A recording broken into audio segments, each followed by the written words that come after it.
अब देखो ये क्वेश्चन भी बड़ा सिंपल सा है, सिर्फ उसने स्टेटमेंट को थोड़ा सा घुमा के दिया है। मैं पहले समझा देता हूँ हमें इसमें करना क्या है। ये कहता है construct a tangent to a circle of radius 4 centimetre. तो 4 सेंटीमीटर का हमारे पास कोई एक सर्कल है, ये मान लो एक सर्कल है जिसका रेडियस क्या है 4 सेंटीमीटर, ठीक है। तो 4 सेंटीमीटर इसका रेडियस हो गया, ओके। कहता है इसके ऊपर आपको कोई एक टेंजेंट बनाना है, लेकिन कहाँ से? From A point on the concentric circle of radius 6 centimetre. Concentric circles क्या होते हैं? जिनका सेंटर जो है वो सेम हो। तो इसी सेंटर से, इसको अगर मैं ओ मान लूँ, इसी सेंटर से अगर मैं एक और सर्कल ड्रॉ करता हूँ जिसका रेडियस जो है वो कितना है 6 सेंटीमीटर। तो ये रेडियस जो है ये मुझे 6 सेंटीमीटर गिवन है, एक और सर्कल।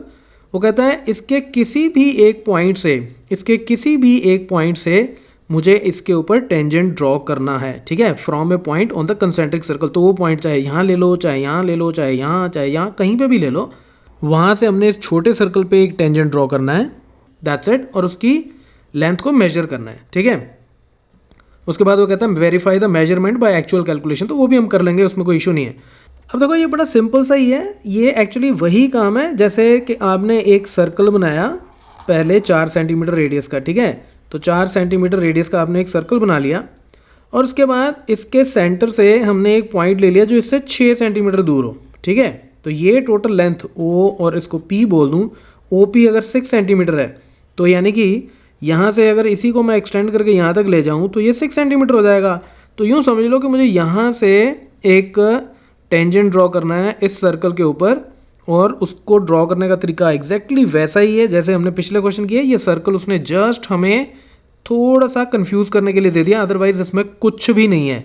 तो ये भी बस ऐसा ही है कि सेंटर से 6 सेंटीमीटर दूर एक पॉइंट है और वहाँ से मुझे टेंजेंट ड्रॉ करना है। तो कर लेते हैं। तो अब सबसे पहले ये मैं कंपास को 4 सेंटीमीटर ओपन करता हूँ और यहाँ पे ये मैं एक सर्कल बना देता हूँ। और इसको कंस्ट्रक्ट करने का दूसरा तरीका क्या है कि पहले 4 सेंटीमीटर लंबी एक लाइन ड्रॉ कर लो और फिर उतनी कंपास खोल के आप सर्कल ड्रॉ कर लो। तो आप कैसे भी कर सकते हो। और ये इसका सेंटर हो गया। और वैसे मैं रिकमेंड करता हूँ कि ये पॉइंट आप पहले लगा लिया करो रेदर देन कि आप बाद में लगाओ। और अब मुझे एक और सर्कल बनाना है 6 सेंटीमीटर रेडियस का। तो ये मैं कंपास को अब 6 सेंटीमीटर ओपन कर लेता हूँ और इसी पॉइंट ओ से ही, ओ पॉइंट ही इसका सेंटर रहेगा क्योंकि कॉन्सेंट्रिक सर्कल्स हैं। तो यहीं से ही मैं एक सर्कल और बना दूंगा। तो ये मेरे 2 सर्कल बन गए, अंदर वाले का रेडियस 4 सेंटीमीटर, बाहर वाले का 6 सेंटीमीटर। और अब मैं एक लाइन ड्रॉ करता हूँ इसके सेंटर से, ये सेंटर से लेके बाहर वाले सर्कल तक, कहीं पे भी, चाहे इधर ड्रॉ कर लो चाहे इधर, लेकिन ज़्यादातर अच्छा ये होता है कि आप सीधी सीधी सी ड्रॉ कर लो, देखने में थोड़ी अच्छी लगती है। तो ये मैंने ये लाइन ड्रॉ कर ली यहाँ तक और इस पॉइंट को मैं पी पॉइंट बोल देता हूँ। अब पी से मुझे यहाँ पे अंदर वाले सर्कल पे एक टेंजेंट बनाना है। उसके लिए मुझे क्या करना होगा? सबसे पहले ओ पी, इस लाइन सेगमेंट का परपेंडिकुलर बाइसेक्टर। तो उसके लिए हम क्या करते हैं कि कंपास को ओ पी लाइन सेगमेंट के हाफ से थोड़ा ज़्यादा खोल लेते हैं अंदाजे से, ठीक है। और इतना अगर खोलो कि आपकी जो आर्क्स हैं वो अप्रॉक्सीमेटली यहाँ कहीं वेकेंट एरिया में आ जाए, ठीक है। तो ये आप ऐसे इसको एक बार मूव करके देख भी सकते हो कि कहाँ तक आती है। तो मैं इतना अगर खोल लेता हूँ तो ये मान लो ये ओ से एक आर्क इधर लग गई और एक आर्क इधर लग गई। और सिमिलरली बिना कंपास का साइज़ चेंज किए पी पॉइंट से भी एक आर्क ये और एक आर्क ये लगा दी। और इस पॉइंट को मैं आर बोल देता हूँ, इसको मैं बोल देता हूँ से एस। तो अब आर और एस को मैं ज्वाइन कर देता हूँ। तो ये ओ पी को जिस पॉइंट पे इंटरसेक्ट कर रहा है इसको मैं टी पॉइंट बोल दूं अगर, तो अब ओ टी इतना रेडियस खोल के मुझे एक सर्कल बनाना है और वो सर्कल अंदर वाले सर्कल को जहाँ से इंटरसेक्ट करके जाएगा उन्हीं पॉइंट्स को मैं पी के साथ ज्वाइन कर दूंगा और मेरे टेंजेंट्स मुझे मिल जाएंगे। तो ये टी पी कह लो या ओ टी कह लो, इसके बराबर की मैं ये कंपास खोलता हूँ, ठीक है। आप देखोगे तो ओ टी, क्योंकि टी इसका मिड पॉइंट है, तो यहाँ से अब मैं एक सर्कल बनाऊंगा जो O और P दोनों से होके जाएगा।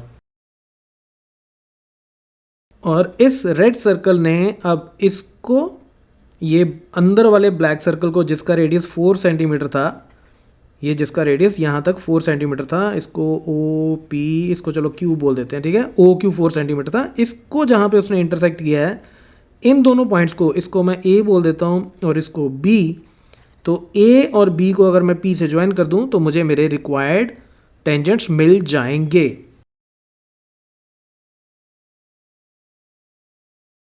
अब हमें इसकी लेंथ मेजर करनी है, तो लेंथ मेजर कर लेते हैं। ये कितना आ रहा है हमारे पास 4.5 सेंटीमीटर, और इसको भी मेजर कर लेते हैं, ये भी 4.5 सेंटीमीटर, राइट।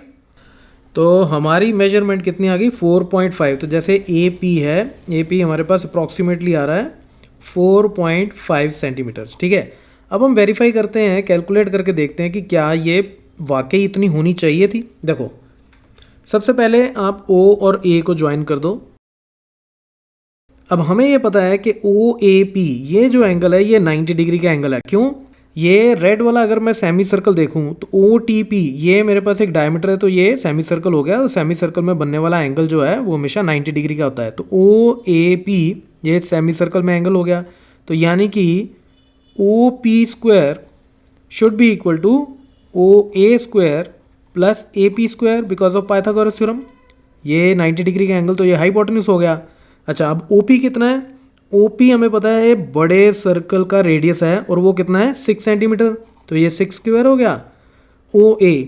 OA मुझे पता है ये छोटे सर्कल का रेडियस है, तो ये कितना हो गया 4, तो ये 4 स्क्वायर प्लस AP स्क्वायर। हम कैलकुलेट करके देखते हैं कि कितना आना चाहिए। ये AP की लेंथ कितनी आनी चाहिए? हमारे हिसाब से 4.5 सेंटीमीटर आ रही है, ठीक है। तो यहाँ से AP स्क्वायर मेरा कितना हो गया 36 minus 16 which is equal to 20। तो AP is equal to square root of 20 which is equal to 4.47, approximately 4.47 आता है। तो यानी कि वो क्लोज टू 4.45 सेंटीमीटर ही हुआ जितना हमने कैलकुलेट किया था, ठीक है। आप इतनी प्रिसीजन तक तो जा नहीं सकते स्केल के ऊपर, आपको यहाँ तो 4.4 मिलेगा या 4.5 मिलेगा, राइट। तो इसका मतलब हमने जो कैलकुलेशन की है वो बिल्कुल सही कैलकुलेशन की है, ठीक है। तो इस तरीके से आप अपने क्वेश्चंस को वेरीफाई भी कर सकते हो। So that's it from this tutorial, keep watching मैथमाफिया।